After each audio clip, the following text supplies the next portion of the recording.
کل تک اشرف علی تھانوی رسول اللہ کے اوپر تو آپ فتوے دیتے تھے، ہم بھی آپ کے ساتھ تھے.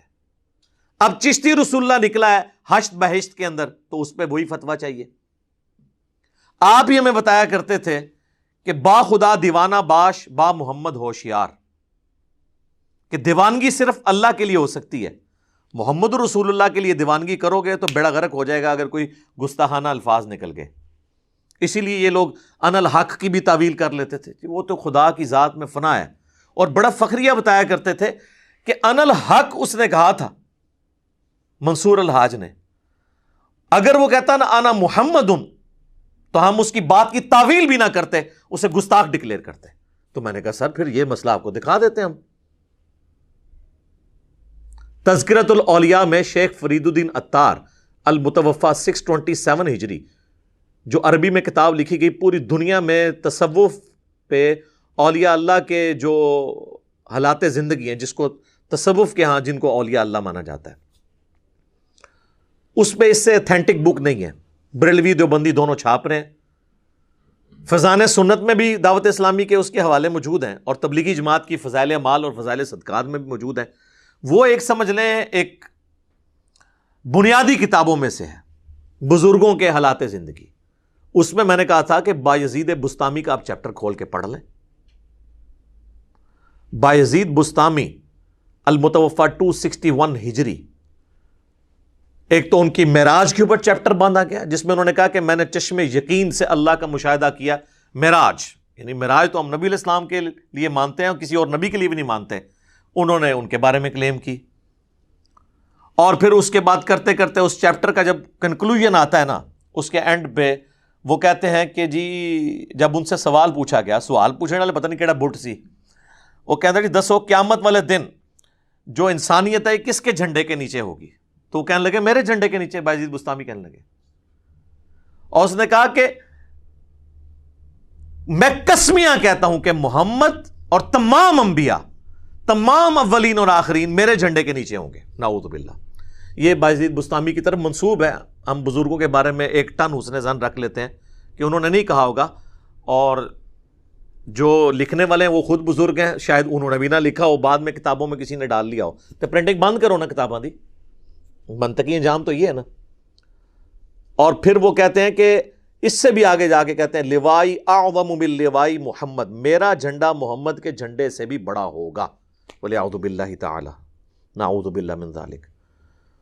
تو اور فرید الدین عطار صاحب اس کی تعویل کرتے ہیں کہ یار وہ اصل میں نا اس طرح کے کلمات ان کے منہ سے نکل جاتے تھے، وہ اس لیے نہیں کہ یہ کوئی اپنے آپ کو نبی علیہ السلام سے بڑا سمجھتے تھے، وہ اس لیے کہ ان کے منہ سے اللہ بول رہا تھا، اور اللہ کا جھنڈا تو محمد کے جھنڈے سے بڑا ہی ہوگا.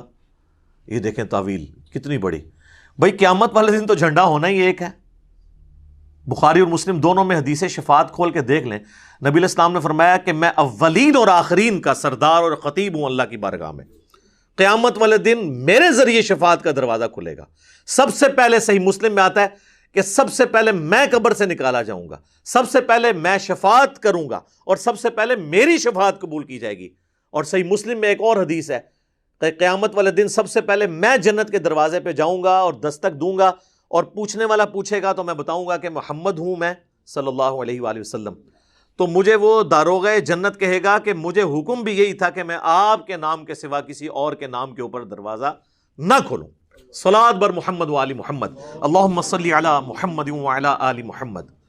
تو سر یہ ہے مسلم شریف کی حدیثیں، اور یہ ہے میرے امام مسلم جن کی کنیت ہے ابو الحسین مسلم بن حجاج القشیری. مولا حسین کے نام پہ انہوں نے اپنے بچے کا نام رکھا اور اپنی کنیت. اور یہ 261 ہجری میں فوت ہوئے ہیں. آج چل رہی ہے 1442 ہجری 1442. اور مزے کی بات بایزید بسطامی بھی 261 میں فوت ہوئے ہیں، لیکن ان کی کنیت ہے ابو یزید تیفور بن عیسیٰ البسطامی. بعض بسطامی بھی پڑھتے ہیں، دونوں طریقے سے ٹھیک ہے. تو اس لیے میں کہتا ہوں کہ آپ ابو الحسین کی لکھی ہوئی احادیث کو فالو کریں، ابو یزید کے لکھے ہوئے تعلیمات کو فالو نہ کریں. اور پھر آپ دیکھیں کہ اتنا بڑا دعویٰ کہ ان کے منہ سے اللہ بول رہا تھا. یار یہ عقیدہ تو محمد رسول اللہ کے بارے میں نہیں ہے ہمارا صلی اللہ علیہ وآلہ وسلم، ہمارے ماں باپ ان پہ قربان، ان کے بارے میں بھی آیا وما ينطق عن الهوى ان هو الا وحی یوحى، یہ محمد صلی اللہ علیہ وآلہ وسلم اپنی خواہش نفس سے کچھ نہیں کہتے، یہ وہی کہتے ہیں جو اللہ ان کو وحی کرتا ہے۔ تو قرآن اللہ کا کلام ہے، نبی صلی اللہ علیہ وآلہ وسلم پر نازل ہوا ان کے سینے پر، ہم یہ نہیں کہتے کہ اللہ ان کے منہ سے بولتا تھا۔ یہ تو ہمارا عقیدہ امام کائنات صلی اللہ علیہ وآلہ وسلم کے بارے میں نہیں ہے، اور آپ یہ عقیدہ بایزید بسطامی کے بارے میں رکھتے ہیں۔ اور یہ سیم جملے کہ ان کے منہ سے بولنے والی حق تعالیٰ کی زبان تھی، کشف المحجوب میں علی بن عثمان حجویری جن کے مزار کے اوپر المتوفی 465 ہجری ہمارے یہ بابا جی خادم رضوی صاحب اکثر جایا کرتے تھے، اور ایون وہ کتاب بھی دکھایا کرتے تھے کہ جی یہ کشف المحجوب جو ہے نا، جس کا کوئی پیر نہیں اس کتاب کو پڑھ لے۔ اس کتاب میں بھی بایزید بسطامی کے بارے میں یہی لکھی ہوئی ہے تعویل، کہ یہ جو کہا کرتے تھے نا سبحانی سبحانی ما اعظم شأنی، میں پاک ہوں میری شان کتنی بلند ہے، تو وہ کہتے ہیں اللہ ان کے منہ سے بولتا تھا، ورنہ تو کوئی اپنے آپ کو پاک نہیں کہہ سکتا، وہ اللہ کہہ رہا ہوتا تھا میں پاک ہوں، اور زبان ان کی ہوتی تھی۔ تو یہ سیم تعویل وہاں پہ ہوئی ہے، بلکہ ادھر تو معاملہ اور بگڑ گیا۔ کشف المحجوب کے اندر صحو اور سکر کے چیپٹر کے اندر حضرت جنید بغدادی کے حق میں صحو علی بن عثمان حجویری نے ثابت کیا ہے، اور سکر ثابت کیا ہے بایزید بسطامی کے حق میں، اور اس میں وہ پھر اس کے حق میں دلیل لانے کے لیے وہ کہتے ہیں کہ جی جس طرح حضرت داود علیہ السلام کی نظر اپنی ایک صحابی کی بیوی اوریہ نامی صحابی، یہ اوریہ مقبول جان وہی اوریہ ہے، اور ان سے بھی ہم ریکویسٹ کریں گے کہ حضرت کشف المحجوب کی آپ بھی بات کرتے ہیں، یہ بھی ذرا پڑھیں آپ کے نام کے اوپر کیا ہوا ہے اس کے اندر۔ اوریہ صحابی، حضرت داود کا اس کی بیوی پہ نظر پڑ گئی ان کی، اور پھر وہ پورا ایک واقعہ من گھڑت جو تورات کے اندر ٹیمپرڈ فارم میں موجود ہے، ہماری تصوف کی کتابوں میں آیا، اور نعوذ باللہ انہوں نے اس اوریہ کو جنگ میں بھیج کے قتل کروا کے خود اس کی بیوی کے ساتھ شادی کر لی۔ یہ پورا ایک واقعہ ہے، اس کی طرف انہوں نے اشارہ کیا اور کہا کہ وہ جنید بغدادی جو ہے نا وہ اس صحف کے اوپر تھے، حضرت داؤد علیہ السلام پہ اللہ نے گرفت اس لیے کی کہ وہ حالت صحف میں تھے، یعنی ہوش کے اندر تھے۔ یہ صحف سین والا نہیں ہے، وہ سجدہ صحف تو ہوتا ہے نا بھول، یہ سواد والا صحف ہے، جان بوجھ کے، نعوذ باللہ۔ اور کہتے ہیں کہ اسی طرح کا ایک واقعہ ہمارے نبی علیہ السلام کے بارے میں معاذ اللہ، کہ جس میں ان کی نظر جو ہے وہ زید ابن حارثہ جو ان کے منہ بولے بیٹے تھے، ان کی بیوی زینب کے اوپر پڑی، اور وہ زینب اپنے خاوند پہ حرام ہو گئی، اور پھر یعنی نبی علیہ السلام نے بعد میں ان سے شادی کر لی۔ تو وہ کہتے ہیں کہ نبی علیہ السلام کی جو نظر پڑی تھی نا ان کی بیوی کے اوپر، تو نبی علیہ السلام حالت سکر میں تھے، یعنی آپ اپنی ہوش میں نہیں تھے، سکر کہتے ہیں کہ، اور وہ کہتے ہیں نہیں اس مدوشی سے مراد ہے اللہ کی شان میں معاف ہو جان، جو اللہ کی شان میں آپ مدہوشی مانیں، اس میں یہ ایکٹیویٹی ہوگی کہ کسی صحابی کی بیوی کو دیکھا جائے، اور اس کے بعد آپ نے جو اس میں سٹوری میں رنگ بھرے کہ جی وہ اپنے خامد پہ حرام ہو گئیں، اللہ نے اس کی نفرت ڈال دی اس کے دل میں، اور اس نے طلاق دے دی، اور نبی علیہ السلام نے ان سے شادی کر لی۔ یہی تو غیر مسلم واقعات پیش کرتے ہیں۔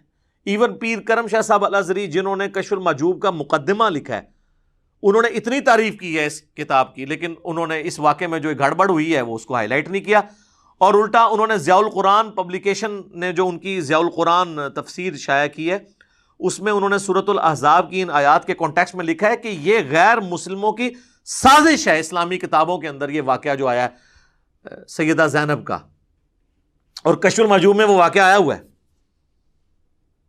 اور اس میں وہ لکھتے ہیں کہ وہ حالت سکر میں تھے، اور اس سے بایزید بسطامی کا سکر ثابت کیا۔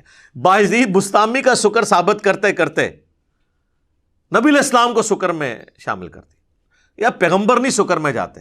ما ضل صاحبکم وما غوا، تمہارے نبی نہ کبھی بہکے ہیں نہ کبھی بہرا چلے ہیں۔ نبی کے اوپر تو اس طرح کی کیفیات طاری نہیں ہوتی ہے۔ تو یہ میں نے یعنی چیزیں ہائی لائٹ کی تھیں، یہ تینوں حوالے، یعنی میں ریپیٹ کر دیتا ہوں کیونکہ جو لوگ اب آگے ان کا مشن لے کے چل رہے ہیں ہم آپ کے ساتھ اس مشن میں ہوں گے. فرانس تک تو ہماری پہنچ نہیں ہے, ہم صرف دھرنے دے کے ہی ان کے سفیر کو نکلوا سکتے ہیں یا کوئی اور ایکٹیویٹیز کروا سکتے ہیں, لیکن جو ہمارے گھر کے اندر گندگی موجود ہے اس کو تو ہم خود صاف کر سکتے ہیں نا. ایک دھرنا ہم ان پبلیکیشنز کے دفاتر کے باہر نہیں دے سکتے جو یہ کتابیں چھاپ رہے ہیں, تذکرۃ الاولیاء چھاپ رہے ہیں. میں نام نہیں لیتا ان پبلشرز کے, یہ نہ ہو کوئی مجاہد ملت پہنچ ہی جائے. تذکرۃ الاولیاء کتاب, کشف المحجوب اور حشت بہشت. تذکرۃ الاولیاء سے میں نے وہ والا دے دیا, لوائی اعظم من لوائی محمد, میرا جھنڈا نعوذ باللہ محمد کے جھنڈے سے بڑا ہوگا. اور کشف المحجوب سے میں نے صاحب اور سکر کا واقعہ بیان کر دیا, اور حشت بہشت کے اندر وہ چشتی رسول اللہ والا واقعہ ہے. اور پھر الٹی تعویل کرتے ہیں, وہ کہتے ہیں جی اس میں لکھا ہوا ہے کہ معین الدین چشتی اجمیری المتوفا 633 ہجری ان کی طرف منسوب ہے. ہم نہیں کہتے کہ ان بزرگوں نے کہلوایا ہوگا, لیکن کتابوں میں تو چھپا ہوا ہے. وہ کہتے ہیں وہ اس میں لکھا ہوا ہے حضرت خاص کیفیت میں تھے جب انہوں نے اپنے مرید سے کلمہ پڑھوایا, اور بعد میں انہوں نے یہ کہہ بھی دیا تھا نا کہ میں نے چیک کرنے کے لیے پڑھوایا, کلمہ وہی ہے. تو سر اس سے تو مسئلہ حل نہیں ہوتا. اگر کوئی چیک کرنے کے لیے بھی غلط کلمہ پڑھوائے, اس کے بعد اس کو اس کفر سے توبہ کرنی ہوگی, اور صرف توبہ لازم نہیں ہوگی, بیعت بھی ٹوٹ چکی. اس میں تو انہوں نے بیعت کر لیا, تو ان کی تو اپنی بیعت ٹوٹ گئی تھی کیونکہ انہوں نے کلمات کفر کہلوائے تھے. تو اب جس کی اپنی بیعت ٹوٹ چکی ہے ان کو چاہیے تھا, وہ کہتے ہیں کہ بیٹا میں یہ کفریات تیرے سے بلوانے کی وجہ سے, اگرچہ ٹیسٹ کے لیے بلوائے, تو میں پہلے خود بیعت ہو کے آتا ہوں, پھر تجھے بیعت کرتا ہوں, اور نکاح بھی پڑھواتا ہوں, کیونکہ نکاح بھی ٹوٹے گا, خالی بیعت نہیں ٹوٹے گی. تو یہ تو بہت بڑے پرابلم شروع ہو جائیں گے. اور یہ ہے با خدا دیوانہ باش با محمد ہوشیار. یہ با محمد ہوشیار والا مسئلہ ہے, یہاں نہیں کوئی. کہتے ہیں خاص حالت میں تھے. تو میں اس کے اوپر خادم رضوی صاحب رحمہ اللہ تعالی کا جملہ بولوں گا کہ یار انہوں الکانا جانو, جیڑا پونکدا جے نبی اتے پونکدا جے, آ کے اس گستاخی نو الکا نہ جانو. تو سر ہم بھی یہ کہہ رہے ہیں انہوں الکا نہ جانو خاص حالت میں. بھئی خاص حالت میں آپ نے یہی کام کرنا ہے. چلو اللہ کے لیے ہوتا تو ہم تعویل مان لیتے.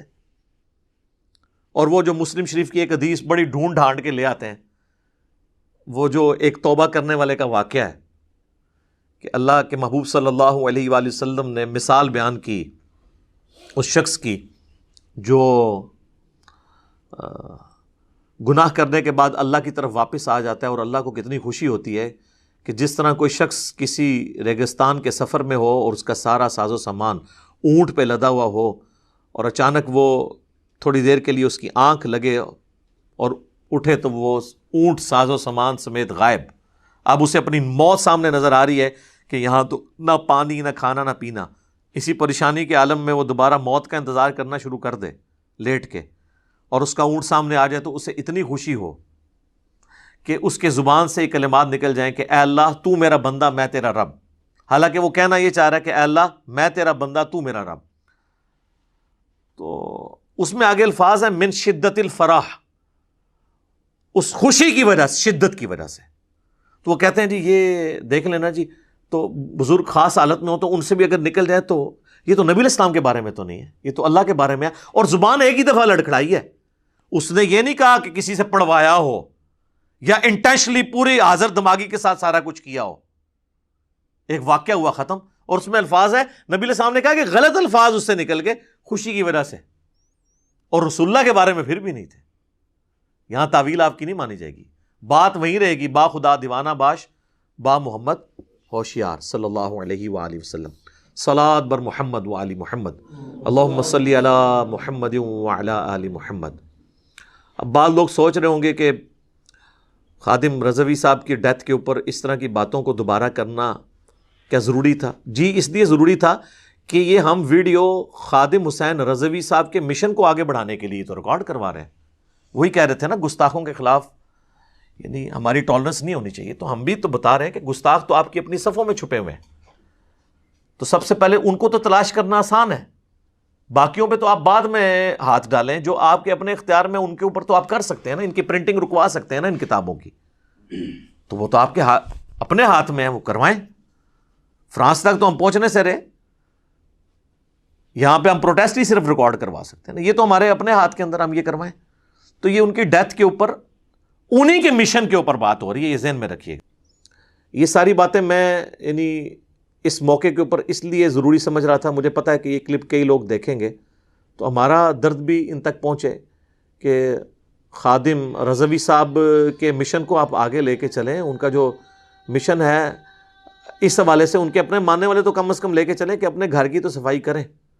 اور اگر آپ کہیں گے کہ یہ اپنے گھر کی صفائی ہم نے نہیں کرنی اور ہم نے دوسرا کوئی گستاخ ہوگا اس کے بارے میں ہم نے باتیں کرنی ہے, تو سر پھر یہ آپ کی ڈاکٹرن کون قبول کرے گا؟ یہ تو ڈاکٹرن آپ کی قبول نہیں ہو سکتی. اور یہ ہم بالکل کسی کو چھیڑنے کے لیے یہ باتیں نہیں کر رہے ہوتے, پورے اخلاص کے ساتھ یہ باتیں کر رہے ہوتے ہیں. اس کو کوئی یہ نہ سمجھے کہ مجھے موقع ملا تو میں نے پھر جو ہے وہ ان کے ساتھ یہ والا معاملہ کر دیا.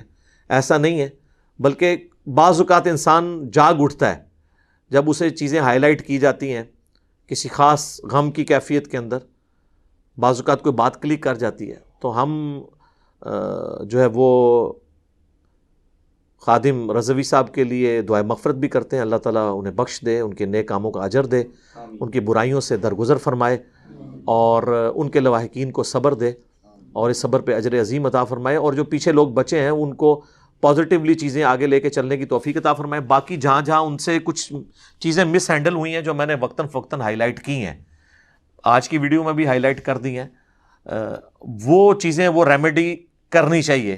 اس کے اندر امپرومنٹ والا جو معاملہ ہے وہ مسلسل جاری رکھیں. ظاہر ہے کوئی بھی شخص پرفیکٹ نہیں ہوتا, تو میں نے کچھ چیزیں ہائی لائٹ کی ہیں. تو ہم باقی ملکوں کے جو گستاخانہ خاکے ہیں ان کو تو ہم کنڈیم ضرور کریں گے, لیکن جو ہمارے اپنے اختیار کے اندر ہے ہم وہاں پہ تو چیزوں کو ایڈریس کر سکتے ہیں. اور باقی میں نے جو ہے وہ یہ پشاور انسیڈنٹ جو ہوا تھا, جو ایک گستاخ رسول کو ایک بچے نے قتل کیا تھا, اس کے اوپر میں نے کاؤنٹر نیریٹو بھی سامنے رکھا تھا کہ 295C کے حوالے سے کہ ہمیں اس شک کے ساتھ کوئی یہ نہیں اختلاف نہیں ہے. اصل چیز یہ ہے کہ اگر کسی کے اوپر لگانے لگے ہیں تو ایک دفعہ اس کے اوپر توبہ پیش کریں, جو آپ خود بھی کرتے ہیں کہ جب کوئی بڑا کوئی وزیر کوئی لیڈر بات کرتا ہے تو آپ کہتے ہیں توبہ کرے بیان واپس لے, اور غریب آدمی کا کہتے ہیں چوک دیو. تو توبہ کی شک 295C میں آنی چاہیے. اگر کسی سے غلطی سے ہو گیا تو کوئی بھی یہ جان بوجھ کے نہیں کر رہا ہوتا, توبہ کر لے. یہ کہتے ہیں نہیں جی توبہ قابل قبول ہی نہیں ہے. تو اس میں مجھے اختلاف ہے, اس کے اوپر میں نے کئی دفعہ گفتگو کی ہے, وہ اپنی جگہ موجود ہے, آپ دیکھ سکتے ہیں. تو توبہ والا معاملہ رکھنا چاہیے. آپ خود بھی ہمارے sitting prime minister Imran Khan صاحب کے اوپر کئی دفعہ گستاخی کا فتویٰ لگایا اور ہمیشہ یہ کہا کہ وہ توبہ کریں. لفظ ذلیل کے اوپر بھی میری بھی ویڈیو آئی تھی, تو میں نے اس میں بھی کہا تھا کہ اس سے توبہ آپ ڈیمانڈ کر رہے ہیں. باقی غریب آدمی جو ہوتا ہے آپ اس کو اٹھا دیتے ہیں, اس پہ 295C لگا دیتے ہیں. تو سب سے توبہ ہی ڈیمانڈ کیا کریں. ہاں جب کوئی عادی مجرم بن جاتا ہے اور وہ توبہ پہ آمادہ نہیں ہوتا, وہ تو فساد فی الارض آتا ہے, تو وہ 295C کی سزا تو میں قرآن سے سورۃ المائدہ کی آیت نمبر 32-33 میں جو آیت محاربہ کے حوالے سے سزا آئی ہے اس کے تحت ہم اس کو واجب القتل سمجھتے ہیں. مجھے کوئی اس میں آر نہیں ہے, اور نہ ہمیں اپنے عشق رسول کا سرٹیفکیٹ کسی سے لینا ہے. ہاں الحمدللہ جس نے سرٹیفکیٹ لینا ہے ہم سے آگے ضرور لے لیں. جس کو زیادہ شوق ہے نا سرٹیفکیٹ دینے کا, تو وہ پھر اس کو ہم یہ کہیں گے ہم سے آ کے لے. ویسے اگر کوئی کسی کو نہیں ہے تو کوئی ٹھیکیدار نہیں ہے اس کا, ہر مسلمان جو ہے وہ محبت رسول رکھتا ہے. لیکن وہ لوگ جو دوسروں کی عبارتوں کو تو گستاخانہ کہتے تھے, اپنی عبارتیں نکلی تو وہ امتحان میں ہی آگے فیل ہو گئے. تو اب سرٹیفکیٹ تو ہم سے چاہیے نا پھر. تو ہم نے یہ اپنا درد دل آپ کے سامنے رکھ دیا. ایک موقع تھا کہ جب ہم بریلوی مکتب فکر کے سامنے اپنا درد رکھ سکتے تھے, ہم نے رکھ دیا. اور مجھے تو خیر بریلوی مکتب فکر کے ساتھ باقی مکاتب فکر کی نسبت ذرا زیادہ قرب حاصل ہے. میری زندگی کے ابھی بھی 43 ایئرز میں سے 30 سال جو ہے اسی فرقے کے اندر گزرے ہیں. تو اس لیے مجھے ان کی سینسٹیوٹی ایریا کون سا ہے وہ بھی پتہ ہے, کہاں پہ ان تک بات پہنچائی جا سکتی ہے وہ بھی پتہ ہے. تو میں نے یہ درد دل آپ کے سامنے رکھا ہے. اب آپ نے اپنے علماء سے پوچھنا ہے کہ کب وہ ان گستاخانہ عبارتوں کی یا یہ خاکے جو آپ کی کتابوں میں بنے ہوئے ہیں اس کی صفائی کریں گے. تو انشاءاللہ جب آپ اس تک پہنچیں گے تو آپ بھی انشاءاللہ ایک دن آئے گا کہ جھوم کے کہیں گے کیا کہ نہ میں وہابی نہ میں بابی, میں ہوں مسلم علمی کتابی. نہ میں سو کالڈ وہابی ہوں اور نہ میں بابوں کا دفاع کرنے والا باب بھی ہوں, میں علمی کتابی مسلم ہوں.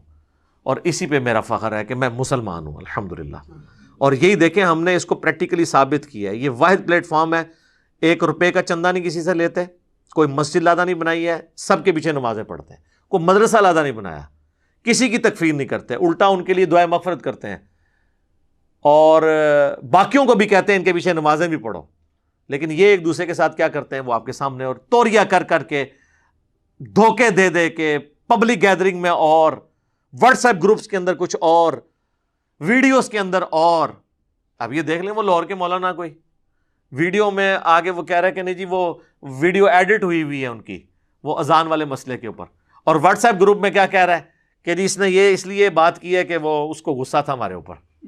ٹھیک ہے نا, تو آپ کس کو دھوکہ دے رہے ہیں؟ آج کل تو چیزیں جب تک آپ ظاہر اور باطن میں ایک نہیں ہوں گے نا, آپ اب نہیں بچ سکتے, ناممکن ہو چکا ہے, کیونکہ اب یہ میڈیا کا دور ہے.